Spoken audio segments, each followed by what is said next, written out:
दहशतगर्दी और भीख मांगना ट्रेडमार्क है अब आपका, और लोग बेजार हो चुके हैं इससे। तो सर ये एक एक करके, ये दहशतगर्दी से मुझे याद आया, ये एक एक करके हमारे जो लोग हैं बड़े हमारे अनमोल रतन जिन्हें मैं बोलती हूँ, एक एक करके मारे जा रहे हैं। कोई अननोन गनमैन आता है उड़ा देता है। कोई भी अभी तक पाकिस्तान में पाकिस्तानी को मौजूद नहीं है। आरजू ये किस तरह गुजारा करेंगे आप? पाकिस्तान को पाकिस्तानियों ने बचाना है ना, बाहर से मोदी जी क्यों आगे बचाएंगे? अमेरिकन क्यों बचाएंगे आपको चाइनीज क्यों बचाएंगे? वो तो भाई आपने उनको भी इतना चूना लगाया, चाइनीज को परेशान है बेचारे, वो तो कई दफा तो वैसे ही बंद कर चुके हैं, वो उनको तो भागने के लिए रास्ता नहीं मिल रहा। उनका आपका बॉर्डर उनके साथ ना मिलता हो, आपके साथ भारत की दुश्मनी ना हो, तो आपको पूछे वो तो मोदी, और अब मोदी जी आपके लिए क्यों करेंगे भाई? वो तो भारत के प्रधानमंत्री हैं, वो आपके लिए क्यों करेंगे? आरजू कोई प्लान नहीं है कि एक्सपोर्ट किस तरह बढ़ानी है, बच्चों को पढ़ाना किस तरह है, किस तरीके से हमने टेक्नोलॉजी के साथ हमने कैचअप करना है, किस तरीके से। अब आपने दो चीजें कर दी हैं, इंग्लिश और मैथ को तो ताला लगा दिया ना आपने बिल्कुल, और आप कहते हैं कि जिहाद हमारी प्रायोरिटी है, जिहाद के ऊपर ही हमने सारा कुछ करना। और इस वक्त आप फिर दोबारा आप पैसे एक्सपेक्ट, आपका गैप आ चुका है, इकोनॉमिक गैप है, आपको पता नहीं 6.7 या 6.9 बिलियन आपका गैप है, और उसको आप पूरा करने के लिए फिर आप सऊदी अरेबिया से पैसे मांगना चाहते हैं, आप यूएई से पैसे मांगना चाहते हैं, आईएमएफ से 72 मिलियन आ चुका है, आप एशियन डेवलपमेंट की मिन्नतें करना चाहते हैं, आप इस्लामिक बैंक से पैसे मांग रहे हैं क्या? अब रिसेंट एक जो बात आज की खबर चल रही है कि पासपोर्ट के पेपर खत्म हो चुके हैं, पासपोर्ट प्रिंट होना बंद हो चुका है। लेमिनेशन जो पेपर होता है वो आरजू निकलता है, बनता है, फ्रांस से इंपोर्ट करते हैं, दूसरी दफा ये बंद हुआ है, दूसरी दफा बिल्कुल। और इस वक्त लोग जो हैं वो स्टूडेंट्स हैं, उनके वीजे जो वर्क काम के वीजों पे जा रहे हैं, सब कुछ हॉल्ट हो चुका है, जो मैं समझता हूँ कि ज्यादती है।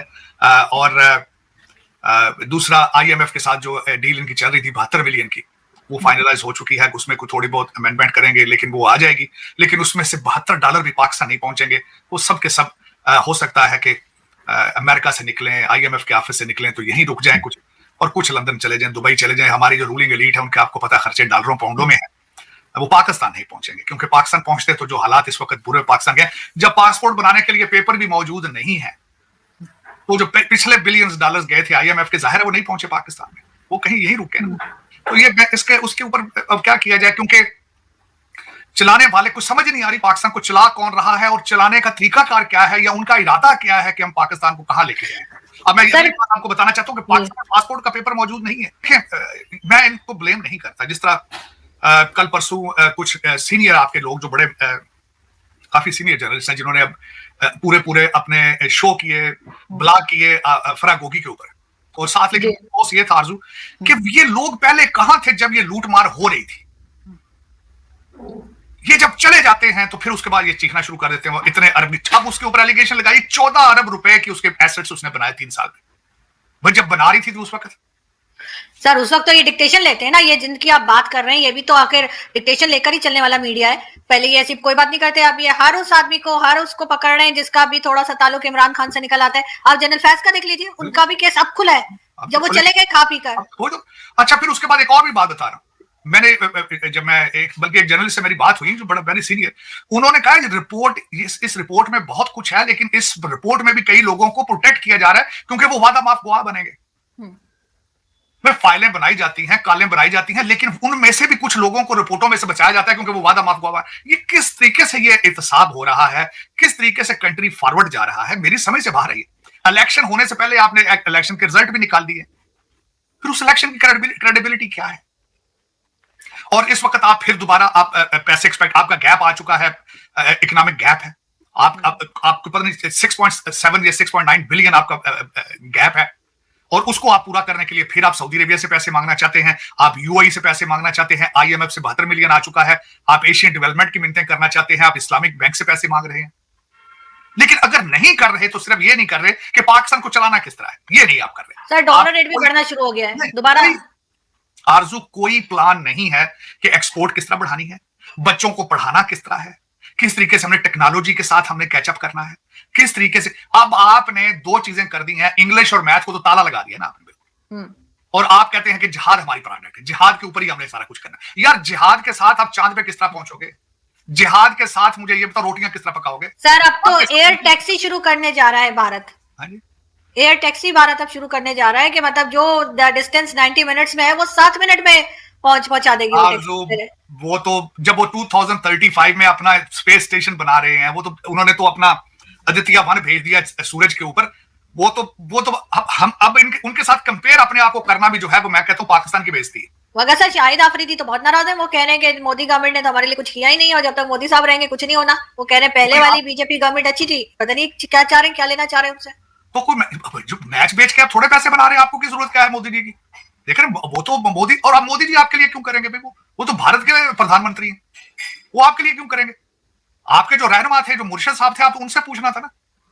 अब मुझे किसी ने मैं कल जिनसे बात कर रहा था वो कह रहे थे कि बुजदार साहब जो चीफ मिनिस्टर उनके थे 25-25 हजार कांस्टेबल से लेते थे ट्रांसफर के, और 200-250 कांस्टेबल की पर डे ट्रांसफर की जाती थी 25-25 हजार रुपया लेके। ये चीफ मिनिस्टर है। तो या तो फिर उनसे पूछे भाई वो किधर गए हैं, क्या हुआ है, रियासत मदीना किधर तक पहुंची है, कितनी ईंटें लगाई हैं, कितनी बची हैं अभी तक। लेकिन ये क्या वजह क्या है, मेरी समझ से बाहर है कि कोई भी अभी तक पाकिस्तान में पाकिस्तानी को मौजूद नहीं है। आरजू ये किस तरह गुजारा करेंगे आप? पाकिस्तान को पाकिस्तानियों ने बचाना है ना। बाहर से मोदी जी क्यों आगे बचाएंगे, अमेरिकन क्यों बचाएंगे आपको चाइनीज क्यों बचाएंगे? वो तो अपने मकसद के लिए, उनके तो अपने मकासद है। अमेरिकन इंटरेस्ट है, चाइनीज इंटरेस्ट है, वो तो उसके बगैर नहीं चलते। चाइनीज तो बल्कि आप जो कर्जा देते हैं आपके गुर्दे भी लिखवा लेते हैं वो साथ, वो तो एक पैसा नहीं देते। श्रीलंका की हालत देख लें आप, क्या की उन्होंने। अब आपकी बारी है नेक्स्ट, बल्कि आप आ चुके हैं आपके हालात। आपने पिज्जे किस तरह बनाए थे? आपने फ्री थोड़ी बनाए थे। वो तो भाई आपने उनको भी इतना चूना लगाया, चाइनीज को परेशान है बेचारे। वो तो कई दफा तो वैसे ही बंद कर चुके हैं। वो उनको तो भागने के लिए रास्ता नहीं मिल रहा। उनका आपका बॉर्डर उनके साथ ना मिलता हो, आपके साथ भारत की दुश्मनी ना हो, तो आपको पूछे वो सर भारत की दुश्मनी भी हमने खुद पाल के रखी है, उनको तो टाइम नहीं कि हमारी तरफ देखें। हम भारत की दुश्मनी ले जाके उनके सामने रख के बेचते हैं। उनको कहते हैं देखो ये हिंदू है, ये मार देंगे, यार इधर आओ। वे दुश्मनी बेचते हैं, हम बेच रहे हैं, मुसलसल बेच रहे हैं। एक साइड से अफगानिस्तान आप बेच रहे हैं, अमेरिका के सामने बेचते रहे हैं, दूसरी तरफ इंडिया की दुश्मनी आप चाइना को बेच रहे हैं मुसलसल। सर पाकिस्तान ये भी तो कह रहा है कि वो यूएस और चाइना में दोस्ती करवा सकता है, जो टेंशन है। तो फिर ये आपस में हिंदुस्तान के साथ क्यों नहीं बात कर सकते, अगर ये यूएस और चाइना की बात करवा सकते हैं? पर ये खुद एक टेबल पे ऊपर सारे सियासतदान नहीं बिठा सकते, ये दूसरे मुल्कों को किस तरह बिठाएंगे? ये पहले एक दफा थे मुर्शिद ने कह दिया था कि मैं फला ईरान की पता नहीं किसके साथ सुलह करा। यार अपनी तो सुलह कर लो पहले। कल जो डोनाल्ड ट्रंप साहब ने स्टेटमेंट दे दी है कि सुलेमानी का जो मैंने सुलेमानी को मारा था, तो ये हफ्ता घर बैठ के सेलिब्रेट करते रहे हैं रियासत मदीना के जो ठेकेदार थे। अब पता नहीं उसका जवाब नहीं दे रहे। अब उसका जवाब देना, क्योंकि ईरान का वो लीडर था। ईरान ने तो बहुत उसके ऊपर, उसका बहुत बड़ा जनाजा था ईरान के अंदर। और खुद आप कहते हैं कि आप, मेरा मकसद जिस तरह मदीना जाते तो आप जूते तक नहीं पहनते। अब जवाब दे लोगों को। आप फिर कहते हैं मेरी गवर्नमेंट इन्होंने हटाई थी। आप उनके मर्डर के ऊपर एक हफ्ता सेलिब्रेट करते रहे बैठ के। लेकिन उसमें आरजू दुख वाली बात यह है कि जब भी आसपास हम देखता हूं, हर कंट्री ही आगे जा रहा है, हर कंट्री ही आगे जा रहा है। जा नहीं रहा तो पाकिस्तान जा नहीं रहा आगे, जिसका मैं क्या आपको बताऊं, अफसोस है, दुख है। रोजाना कोई ना कोई स्कैंडल निकलता है ऐसा जो पिछले स्कैंडल को पीछे छोड़ देता है, और कान और आंखें तरस गई हैं कि पाकिस्तान से कोई अच्छी खबर नजर आए। सर यूएई ने भी तो मना कर दिया वीजा देने से। जो ऐसे लोग जा रहे हैं जो स्किल्स वाले नहीं है, उनको उन्होंने, यूएई ने कहा कि हम वीजा नहीं देंगे। स्किल तो आपके पास एक ही है, जाके मांगते हैं। वहां सऊदी अरेबिया में देखें, हर दूसरा मांगने वाला जो है पाकिस्तानी बैठे उम्रे के वीजे पे जा रहे हैं वहां पे, और वहां जाके मांगते हैं, लाखों करोड़ों कमा के वापस आ रहे हैं। देखिए जब वजीर आजम मांग रहा होगा, मांगना पूरा आपका ट्रेडमार्क, दहशतगर्दी और भीख मांगना ट्रेडमार्क है अब आपका, और लोग बेजार हो चुके हैं इससे। सर ये एक एक करके, ये दहशतगर्दी से मुझे याद आया, ये एक एक करके हमारे जो लोग हैं बड़े, हमारे अनमोल रतन जिन्हें मैं बोलती हूँ, एक एक करके मारे जा रहे हैं। कोई अननोन गनमैन आता है, उड़ा देता है। कई जो टेररिस्ट कहलाते हैं, जो कि इंडिया को भी चाहिए थे, उनके यहाँ भी वांटेड थे, उनको मारा जा रहा है एक एक करके। अभी एक दिन पहले एक आदमी को और मार दिया लश्कर तैयबा का। आखिर कौन कर रहा होगा? आरजू दुबई में बैठ के पैसे लेते हैं, यहाँ लोकल लोग मार देते हैं। देखें आप, उसकी कोई पहले जो थी वो सारी डील तो दुबई में हो जाती ना। मगर सर अच्छा ही हो रहा है ना, अगर इस तरह के लोगों को मारा जा रहा है तो। जो बुरा करता है बुरा रिजल्ट होगा। देखे ना, जो बुरा करेगा, दहशतगर्दी इस तरह के बेदोशों लोगों को मारेगा जाके, उसको जाहिर है उसका फिर वैसे जिस तरह कहा जाता है what goes around comes around. फिर वो ये तो बुराई का अंजाम बुराई से ही होता है, अच्छाई तो नहीं होती ना। मेरा तो सोच यही कहती, मुझे तो तालीम ने और मेरा जो मजहब समझता हूं उसमें यही बताया गया है कि बुरा करोगे बुरे का रिजल्ट बुरा आ जाएगा। और बिलखुसूस किसी भी इंसानियत को, मैं तो ये कहता हूँ किसी जानवर को भी तकलीफ देनी चाहिए। किसी इंसान को तकलीफ देना, बुरा सोचना, बुरा करना, जो मैं समझता हूँ कि दो वाकयात मैं जिंदगी में नहीं भूल सका आरजू। मैं अपने 1 सितंबर 11 हुआ था पाकिस्तान अमेरिका के अंदर, और दूसरा मुंबई अटैक्स जो थे, मैं दोनों को नहीं बर्दाश्त कर सका था। मैं दोनों दफा रोया था देख के उनको, दोनों दफा। सर उसमें तो पाकिस्तानी इन्वॉल्व थे और उसका सबूत भी मिल गया था, इंडिया ने दिया भी था, और यहाँ तक कि नवाज शरीफ साहब ने भी अपनी एक तकरीर में इस बात को माना है। तो ऐसी सिचुएशन में भारत के लोगों का कैसे दिल चाहेगा कि वो पाकिस्तान से बात करें, जो बार बार अटैक किए, उनके लोगों की जाने ली, और एक बार नहीं कई बार हो चुका है, और इसमें हमें कोई शर्मिंदगी नहीं है, हम लोग इतने बेहिस हो गए कि हमें कोई एहसास ही नहीं होता।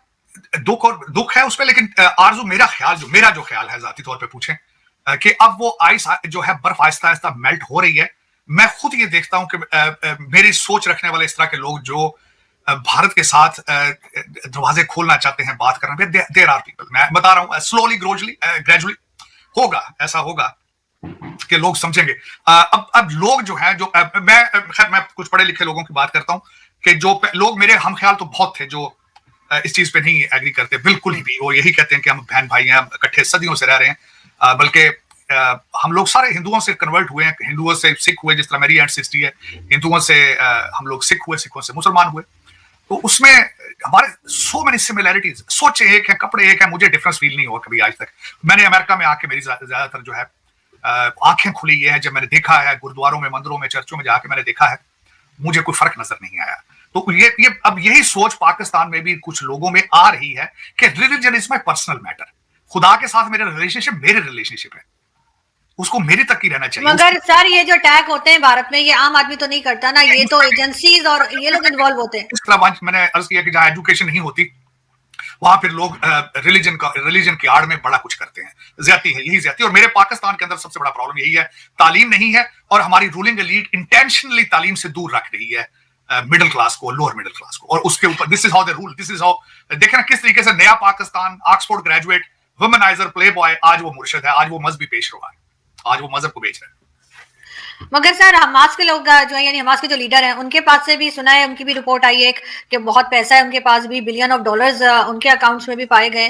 तो इसी वजह से कोई ना कोई फंड कर रहा है जो वो इस जंग को जो है खत्म करने पे नहीं आ रहे हैं, और लोगों को बहुत परेशान, खासतौर पे इसराइल की तरफ भी थोड़ी सी तवज्जो देनी चाहिए दुनिया को। ये परसों ब्रेक हुई यहाँ पे न्यूज, आरजू, अमेरिका के अंदर फॉक्स ने की है।